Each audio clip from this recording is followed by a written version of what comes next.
Well, greetings, friends. Yesterday we talked about the leaders in the church that God has given to the church, the apostles, the prophets, the evangelists, pastors, and teachers that are given to help encourage and help the church to grow. And yet, many of them today in our culture, not all, remember, God has a remnant. He always will.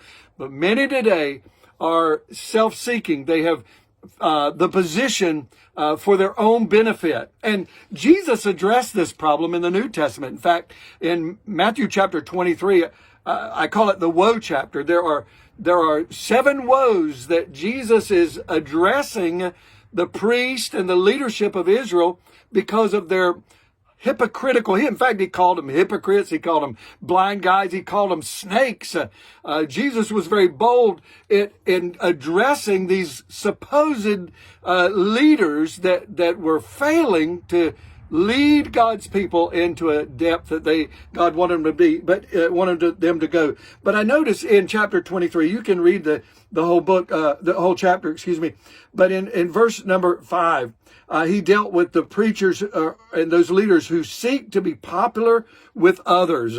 In verse 6, those who love honor.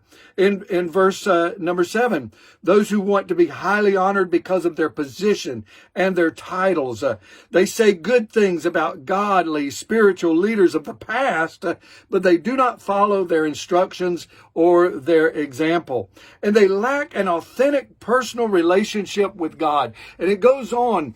And friends, I find that the human nature of the false prophets is the same even today. And so I encourage you, when you are listening to an apostle, a prophet, a pastor, an evangelist, or a teacher, when you're listening to a man that is in position in leadership, it's important that you measure everything that he says by the Word of God.